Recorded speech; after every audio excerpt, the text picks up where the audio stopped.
olho por olho, dente por dente, a invenção da contagem do tempo em 24 horas, dilúvio, matemática, escrita e muito mais. Só tem aqui na melhor aula de Mesopotâmia do YouTube. Eu sou o professor Marconi e te convido para minha aula de número 2. Primeiramente, oficialmente, bom dia, boa tarde, boa noite, ou até quem sabe, boa madrugada. Blum!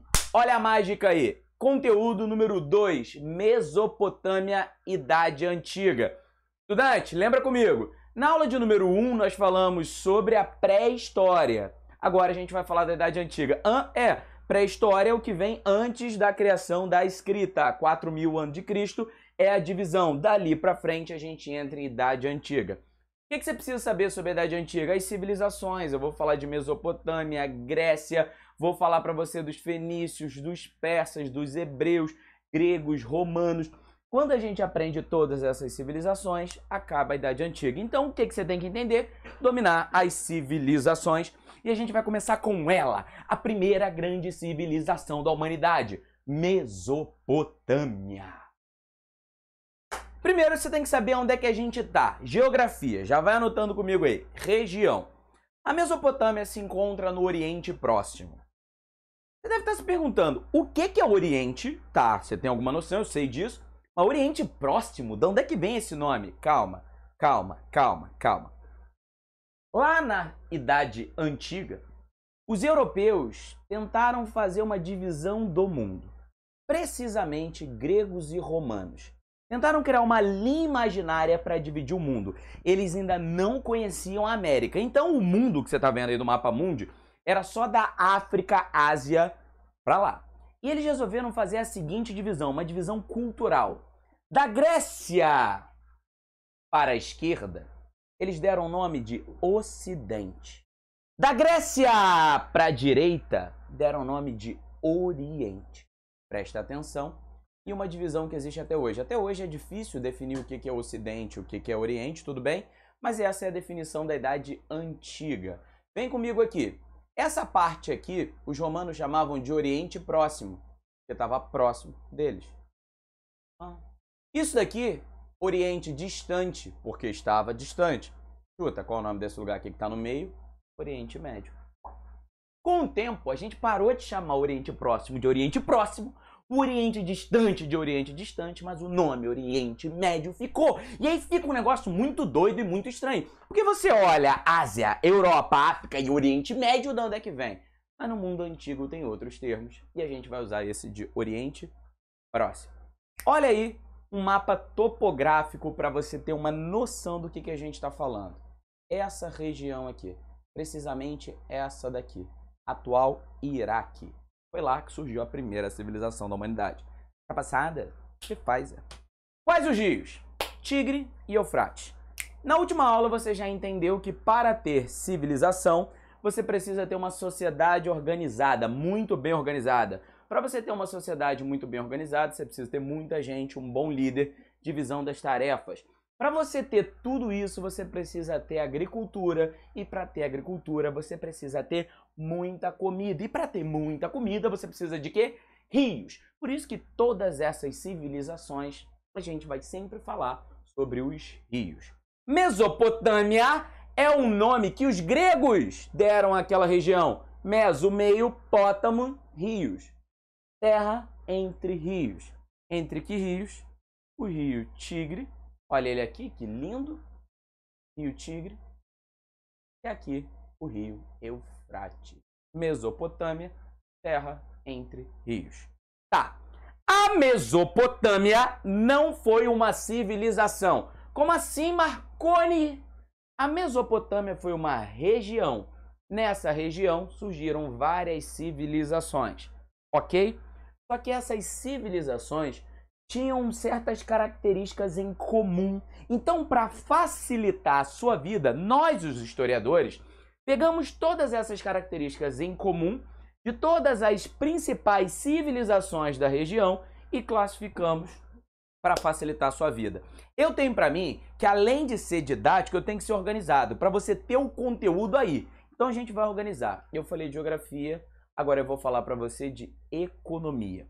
Quando um historiador fala de economia, para de achar que é só dinheiro, tá? Economia é como que a gente lida com os recursos. Exemplo, no mundo atual, a nossa economia ela é monetária. Eu pago com dinheiro as coisas que eu quero comprar. Mas quando você vai lá na Idade Média, o dinheiro era raro, não era todo lugar que tinha dinheiro. A maioria dos feudos não tinham dinheiro, era troca. Não necessariamente não tinha economia, era uma economia feudal. Economia é como a gente lida com recursos. Tá trocando? É um tipo de economia. Tá usando dinheiro? É um tipo de economia. Cara, tá comprando e vendendo com propriedade privada, um tipo de economia. A propriedade é do Estado, outro tipo de economia. Ou seja, como se lida com os recursos. E quando a gente pensa em Mesopotâmia, presta atenção, já anota aí, algumas palavras podem cair nos mais diversos vestibulares e provas que você vai fazer na vida. Mas o foco é, a Mesopotâmia vive do quê? Agricultura. E essa agricultura só é possível com obras hidráulicas. Então, a gente chama o modelo econômico deles de uma economia hidráulica ou agrícola de irrigação. Não entendi, Marconi. Olha essa imagem aí. Olha lá no canto esquerdo. Pelo menos para mim aparece no canto esquerdo. Não sei se faz mudança aqui gravando, né? Tem aquele negócio da câmera. Enfim, olha lá do outro lado, tá? Para onde minha mão tá. Para esse lado aqui no caso. Você vai ver um rio, tá? Observe que do rio para a plantação tem um canal, tem um dique. Isso são as obras hidráulicas. Eles promoviam uma série de obras hidráulicas para possibilitar a agricultura. É o tipo de agricultura que a gente chama de hidráulica ou irrigação. Modo de produção. Você viu essa palavra várias vezes na vida e você ficou perguntando, Marconi, o que é isso? O que é isso? Calma, relaxa, eu vou te ajudar. Pega bem essa explicação para nunca mais você esquecer na sua vida. Modo de produção é como uma sociedade produz os recursos que ela utiliza em sua economia. Vou dar um exemplo. No mundo atual, temos um modo de produção chamado de capitalista, pautado na propriedade privada, na livre iniciativa, beleza? E no foco de se obter o lucro. Então, hoje em dia, a gente tem um modo de produção capitalista. Se você vai num país socialista, você tem um outro modo de produção. Ao longo da história, as sociedades desenvolveram uma série de modos de produção. E qual é o modo de produção que você vai encontrar na Mesopotâmia? Modo de produção asiático. Eu sei que quando você leu isso no livro, você ficou achando estranho. Calma, eu vou descomplicar a sua vida. Modo de produção asiático era a forma como as civilizações do Oriente Próximo organizavam a sua economia. Anota, a partir de agora eu só vou falar e você vai anotar, tá bom? Característica número 1 do modo de produção asiático. A propriedade é estatal. Marconi, eu não entendi. As fazendas são do Estado. As obras hidráulicas são do Estado, do governo.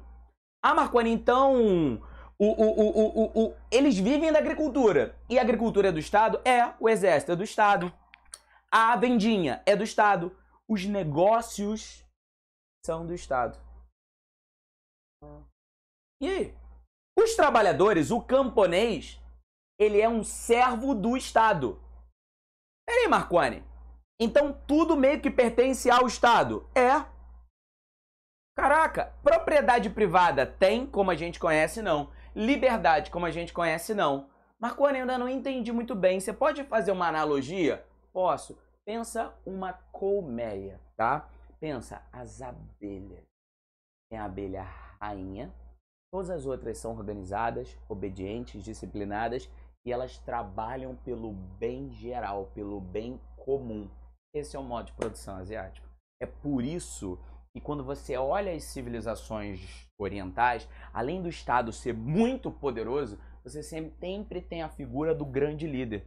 O Egito também tem modo de produção asiático e quem comandava o faraó. Tá entendendo? Eu acho que ficou fácil agora para você, né? Esse é o modelo econômico. Então, vamos comigo então. Cultura. Agora é muito importante. Muito importante mesmo. Cultura é como um povo, quais são os valores, língua, religião, ou seja, cultura é visão de mundo. Cultura, quando a gente pensa o mundo antigo, não podemos trabalhar nenhuma civilização sem falar da sua religião. É na religião a principal forma de se expressar. Na Mesopotâmia, eles eram politeístas. Poli, muito, teo, Deus. Politeístas acreditavam em vários deuses. Só que na Mesopotâmia, olha que coisa interessante, tá? Não foi a primeira religião do mundo, não. Mas como lá eles desenvolveram a escrita, o mito mais antigo que a humanidade tem notícia estava na Mesopotâmia. Marconi, eu não entendi. Eu vou contar para vocês agora um mito que tem 6.000 anos. É o mito mais antigo, é a explicação religiosa mais antiga que a gente tem notícia. Mesopotâmia. Existia um grande rei chamado Gilgamesh. Gilgamesh era 3/4 filhos dos deuses, 1/4 homem. Gilgamesh era forte, Gilgamesh era corajoso, Gilgamesh era poderoso, mas Gilgamesh era morto. Gilgamesh, então, percebendo o seu poder, começou a governar como um tirano, como você vê na imagem, começou a chicotear o próprio povo. Pá! Ah! Pá! Gilgamesh começou a fazer o que ele queria. E os deuses amavam Gilgamesh. Olha que bonitinho, que coisa linda. Porque na civilização deles, tudo que acontece com você é mérito dos deuses. Se você se der bem, é porque os deuses te amam. Se você se der mal, é porque os deuses te odeiam. E os deuses amavam Gilgamesh, então a vida dele era maravilhosa. O povo começou a rezar para os deuses, por favor, faça Gilgamesh fazer alguma coisa. Gilgamesh está cruel, Gilgamesh está mal. Os deuses então pensaram, vamos então pregar uma peça com Gilgamesh. Um dos deuses, Marduk, pegou o barro, fez um boneco de barro, assoprou, e nasceu um outro ser. Já ouviu falar dessa história? Eu acho que eu já vi alguma vez alguma história do tipo, não sei. Soprou, e aí nasceu Enkidu, um monstro. O Enkidu foi treinado para ser civilizado, e o Enkidu se tornou o oposto de Gilgamesh. No que o Gilgamesh era bom, o Enkidu era ruim. No que o Enkidu era ruim, Gilgamesh era bom. E assim, eles passaram, quando se encontraram, passaram a se odiar, a brigar. Pá, pá, pá, pá, pá. Depois de tanta briga, como se bobear já aconteceu com você na infância ou na adolescência. Aquela pessoa que você odeia, depois você acaba descobrindo que é um amigo. Eu tive vários assim. E começou, enfim, com uma briga. Mas voltando aqui, ele então se encantou por Enkidu. Gilgamesh e Enkidu, então, de inimigos, se tornaram amigos. E eles falaram, vamos viver uma aventura. E eles viveram uma aventura, foram na Floresta Encantada, viveram coisas incríveis e passaram a ter uma amizade tão linda que os deuses sentiram inveja. Eles eram mais poderosos? Eram. Eram imortais? Eram. Mas eles nunca tinham sentido a beleza da amizade. Deuses decidiram, então, matar um dos dois. Enkidu foi assassinado. Gilgamesh ficou com o coração partido. Seu melhor amigo, a pessoa que ele mais amava no mundo, morre. E ele fala, não, eu vou atrás da imortalidade. Só um único homem era imortal. Um único só. Um homem que foi escolhido pelos deuses para criar uma arca gigante, para colocar todos os animais ali dentro, todas as plantas, e aguentar um grande dilúvio. Já ouviu falar? Eu acho que eu já ouvi falar dessa história em algum lugar. Não sei, eu só acho. Só contar uma coisa. O rio Tigre e o Eufrates, eles inundavam, tá? Eles eram bem complicados. E já teve alguns momentos deles inundarem toda a região. Imagina para uma civilização primitiva que achava que o mundo era aquilo que girava em torno de Tigre e Eufrates. É que ele inunda, você acha que o mundo inundou, mas esquece isso, volta pra cá. Ele foi atrás do cara e o cara falou que tinha um jeito de se tornar imortal, pegando uma planta no fundo do oceano. E ele foi, e ele pegou, e ele falou, eu vou ser imortal, até que uma cobra, como você vê nessa imagem, lá no fundo nessa imagem, vê não, nessa imagem não vê, uma cobra, comeu o que o Gilgamesh tinha. Ele voltou pra casa, sábio, foi um bom rei, mas morreu. Qual a moral da história? Para dizer que ninguém é imortal, nem Gilgamesh. Para tudo, para tudo, para tudo, para tudo. Eu, Marconi, vejo diferente. Eu vejo muito diferente. Sabe pra mim qual é a moral dessa história? Minha moral é o seguinte. Gilgamesh morreu? Morreu. Todo ser humano morre. Mas vem cá. 6.000 anos depois, nós estamos falando de quem?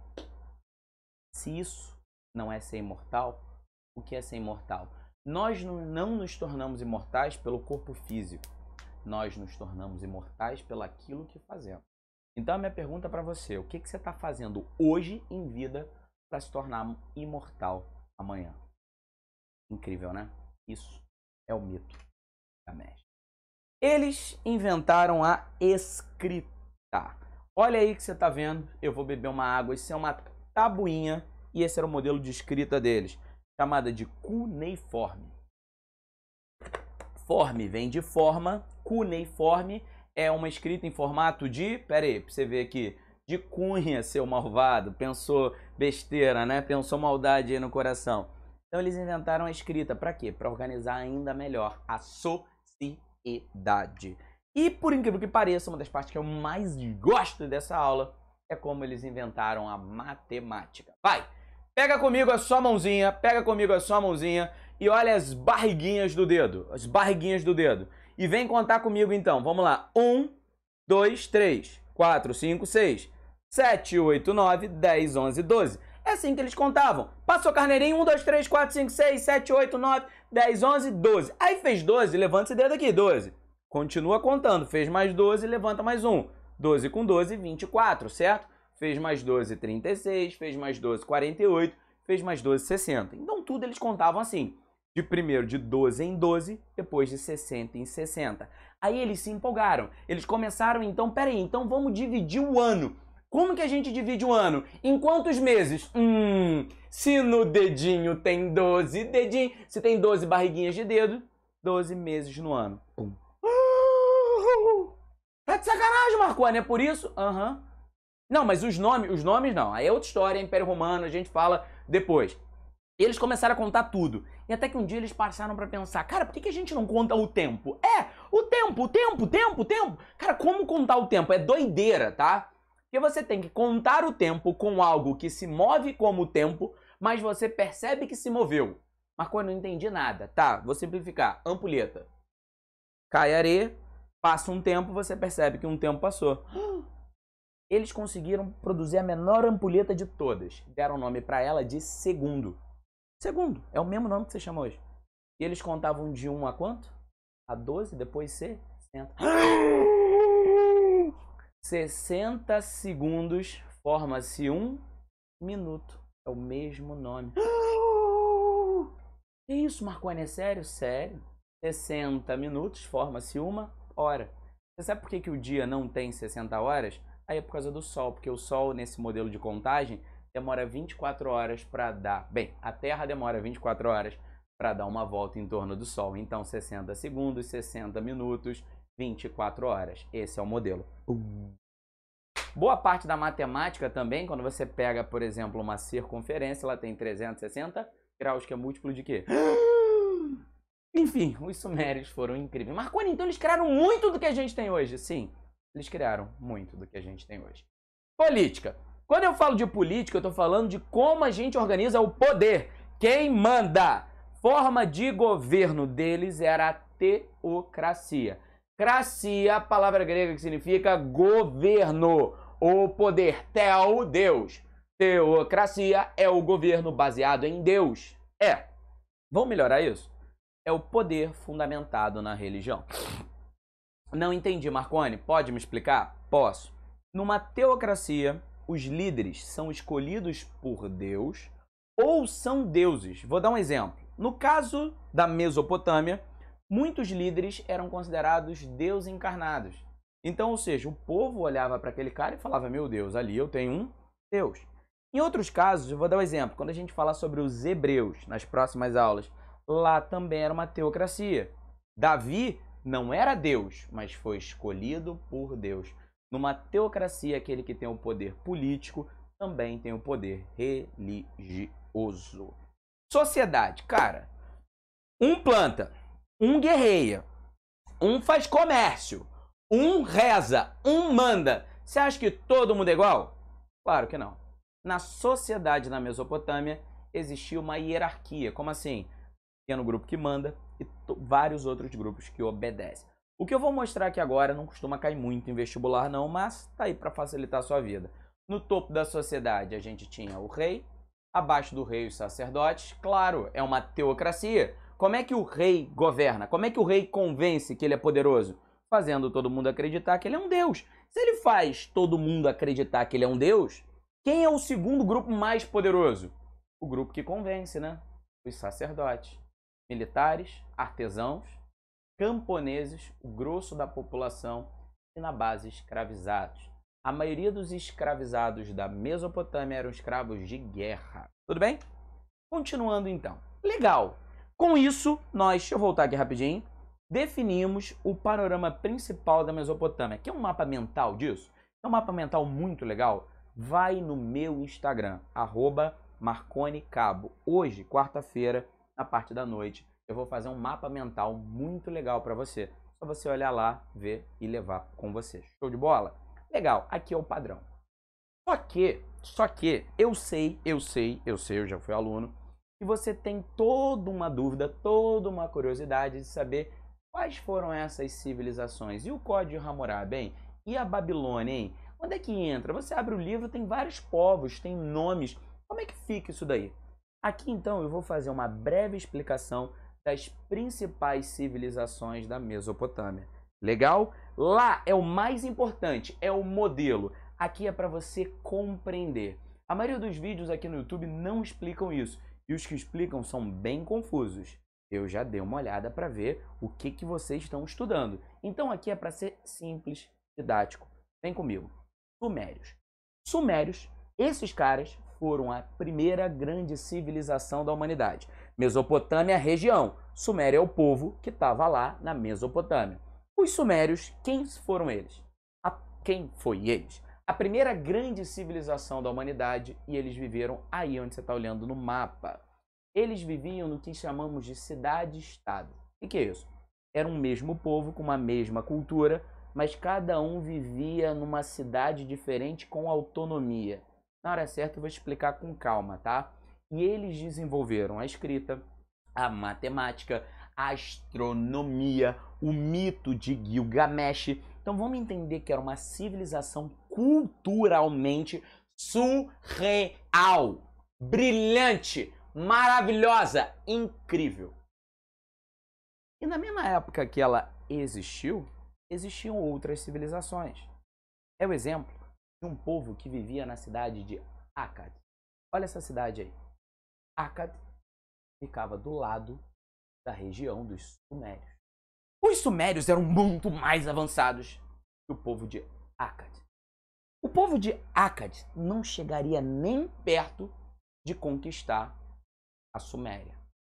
Até que um homem, Sargão o Grande, nasceu pobre. O pai dele era uma das profissões que dentro daquela sociedade hierarquizada era considerado uma das menos importantes. Ele nasceu muito humilde e ele começou a ter uma ideia. Cara, os sumérios escrevem melhor que a gente. Eles falam melhor que a gente, eles têm um domínio técnico melhor que a gente, mas eles são ruins de guerra. Se a gente desenvolver um grande exército, cara, a gente ganha qualquer coisa. Então ele foi se tornando um grande líder, foi preparando um exército e resolveu atacar os povos sumérios. E Sargão fez algo surreal. Ele conquistou os sumérios. O povo na época ficou assim, percebendo que ele conseguiu conquistar, tipo assim, os sumérios, que eram a grande civilização dali, ele percebeu que ele podia conquistar muito mais.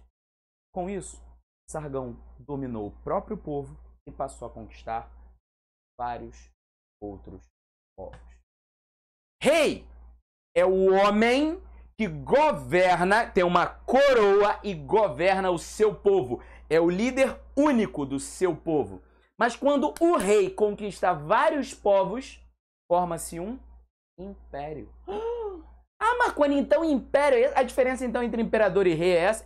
Rei é o líder do seu povo. Rei é rei do seu povo. Imperador é rei de vários povos. E esse foi provavelmente o primeiro império da humanidade, o Império Acádio, os acadianos. Sargão foi incrível. Mas tipo assim, Sargão era fora da curva. Sargão morreu, os filhos do Sargão não conseguiram administrar esse grande império. Então, esses vários povos que existiam ali, porque eu não vou falar todos, tá? Mas eram vários, tipo assim, uns 40. Começaram a entrar em guerras entre eles. Foi aí, então, um outro povo, aparentemente não muito importante, os Amoritas, começaram a se destacar. Principalmente por causa de um homem. Seu nome, Hammurabi. Você já ouviu falar, né? Você já ouviu falar dele, né? Hammurabi foi um grande rei dos Amoritas. Hammurabi aprimorou as técnicas de guerra, como os acadianos faziam, só que ele também tinha técnicas, também tinha conhecimento, também tinha toda aquela parte de tecnologia, da cultura dos sumérios. Então ele formou uma grande civilização e foi ganhando todo mundo na guerra. Olha o território que ele conquistou. Todo esse território aqui foi conquistado por ele. Então ele criou um grande império. Mas como fazia com esse império? Tinha uma cidade muito pequenininha chamada de Babilônia. Marconi, eu já ouvi falar sobre a Babilônia. Eu sei. Ele viu na Babilônia e ele começou a crescer a Babilônia. Começou a desenvolver, foi virando uma grande cidade. Para organizar um povo tão grande, ele entendeu que algo precisava ser criado, algo para organizar aquelas pessoas. Era comum na região fazer justiça com as próprias mãos. Então, para resolver esse problema, Hammurabi então criou um código de leis. A Babilônia fica ali onde está marcado, tá? Ele criou um código de leis chamado de Código de Hammurabi. É o mais antigo da história? Não, mas é o mais antigo que a gente conhece. Por quê? Os outros eram no barro, o dele era na pedra. Olha, esse é o Código de Hammurabi, tá no Louvre, em Paris. Cara, eu e Ana, a gente demorou umas 2 horas, né, Ana? A gente demorou umas 2 horas para conseguir ver isso daí, porque era difícil de achar, mas no final das contas a gente achou. O que tem no Código de Hammurabi? Se você olhar aqui a imagem no alto, o próprio deus Marduk está entregando as leis para o Hammurabi. E ali é baseado no princípio de talião. Olho por olho, dente por dente. É um modelo de justiça muito punitivo. Do tipo, cara, eu sou teu médico, imagina isso. Estou fazendo uma cirurgia em você. E por acaso nessa cirurgia, cara, eu errei a cirurgia e eu cortei teu braço.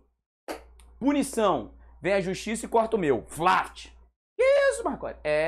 Eu sou o construtor. Estou construindo a sua casa. O teto caiu, teu filho morreu. A justiça vai e mata meu filho. Olho por olho, dente por dente. Ah, Marconi, então assim era bem justo, né? Não. Esse olho por olho, dente por dente, chamado de princípio de talião. Anota aí, Código Hammurabi, princípio de talião, olho por olho, dente por dente. Mas era um modelo de punição injusto. Vou te dizer por quê. Se eu, um camponês, mato o filho de um nobre, o meu filho vai morrer. Agora, se o filho de um nobre mata o meu filho, ele coloca um escravo para morrer no lugar do filho dele. Marconi, eu não entendi. O nobre não era punido devidamente. Quem era punido devidamente eram os camponeses. Isso é o olho por olho, dente por dente. É uma frase do Einstein que eu acho maravilhosa. Olho por olho, dente por dente, e ninguém vai ter mais olho. Ih, falei errado, agora eu confundi. Sabe quando vem a frase e esqueci? Enfim, esqueci, depois eu perco a frase. Essa frase acho que nem é do Einstein. Fiquei perdido aqui agora, coloco aqui na legenda para vocês. Continuando então. O Hammurabi, esse grande império que ele criou, como tinha como centro a capital da Babilônia, como centro desse império era a Babilônia, o império passou a ficar conhecido como Império Babilônico. Então os Amoritas, liderados por um grande homem chamado Hammurabi, criaram o Código de Hammurabi, fundaram a Babilônia e essa região passou a ficar conhecida como Império Babilônico, ou Primeiro Império Babilônico. Só quando Hammurabi morreu, você já entendeu, né? Começou aquela guerra, e isso virou um caos. E um outro povo surgiu, os assírios. Tá entendendo? Marconi, isso cai no vestibular? Não, só os pontos que estão importantes, são mais importantes. A Ana me ajudou aqui. É do Gandhi mesmo, é do Gandhi, obrigado. Olho por olho e o mundo acabará cego. Eu falei?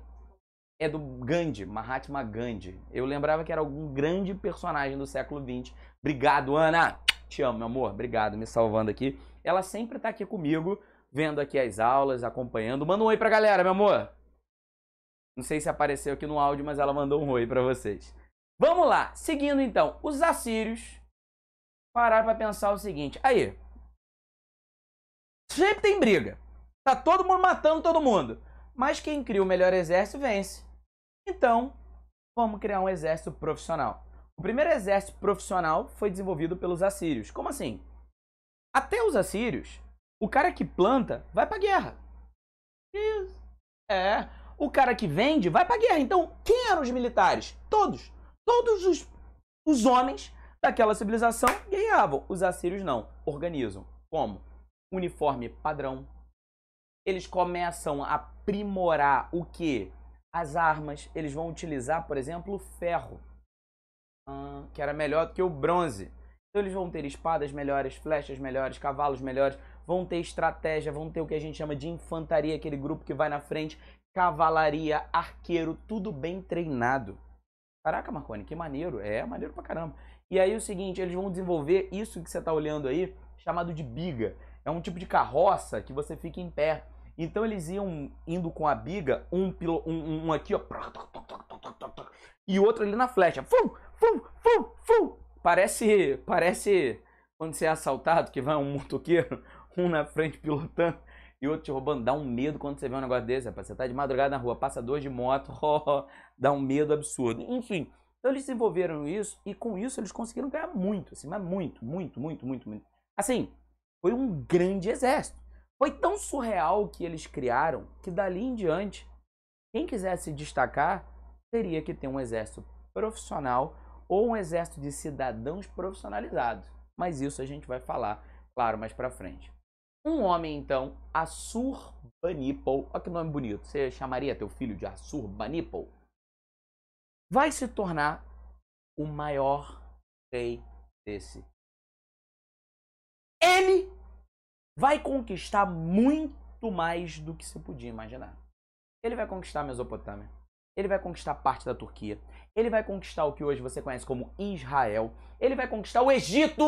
O Egito, a maior civilização de todos os tempos. Olha o mapa do cara. Olha o império que ele criou.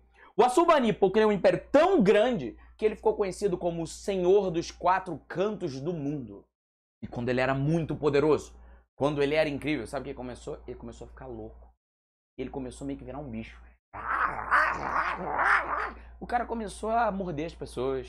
Enlouqueceu, fugiu do palácio. Encontraram ele anos depois, sabe, de 4 na grama, comendo grama. Levaram ele pra casa, cuidaram dele, mas ele morreu. Como um grande império, mas quando ele morreu, todo mundo ficou perplexo. Lembra que tinha vários povos? Você sabe o que aqueles vários povos fizeram? Chuta! Entraram em guerra civil de novo. Foi aí então que um povo chamado de caldeus, os caldeus, olha a data, você vê que é exatamente no final da civilização assíria vem os caldeus, liderados por um homem chamado de Nabucodonosor. Marconi, os caldeus estavam onde? Na Babilônia, tá? Olha aí. Caldeus, então, liderados por um homem chamado Nabucodonosor, ele pensa, cara, o império, olha aqui comigo, o império assírio tá desmoronando. Eu vou conquistar tudo isso. Eu vou dominar todas essas regiões. Eu vou aproveitar que tá desabando e vou ocupar. Nabucodonosor fez algo surreal. Nabucodonosor fez algo incrível. E ele formou o que a gente conhece como Segundo Império Babilônico, porque ele era da cidade da Babilônia. Se ligou? Tudo essa região aqui de roxo foi a região que ele conquistou. Ele dominou o povo de Judá. Porque onde hoje, se você gosta da Bíblia, se você é uma das pessoas que gosta de estudar a Bíblia, você com certeza já ouviu falar do Nabucodonosor. Onde hoje é Israel, era dividido em 2 países, Reino de Israel e Reino de Judá. Ele escravizou a população de Judá e levou lá para a Mesopotâmia. é onde você vê, por exemplo, os 4 da fornalha, você tem Daniel na Cova dos Leões. Esse episódio a gente chama de o cativeiro na Babilônia. Ele destruiu Jerusalém, escravizou boa parte do povo hebreu, levando o povo hebreu, judeu, como você quiser chamar, para a Mesopotâmia. Desculpa, para a Babilônia. E esse foi o grande região conquistada por ele. No Segundo Império Babilônico, ele resolveu reconstruir a Babilônia e fazer algo surreal. Eu deixei uma das partes mais incríveis para o final. Eu vou te mostrar a Babilônia, a primeira grande cidade da humanidade.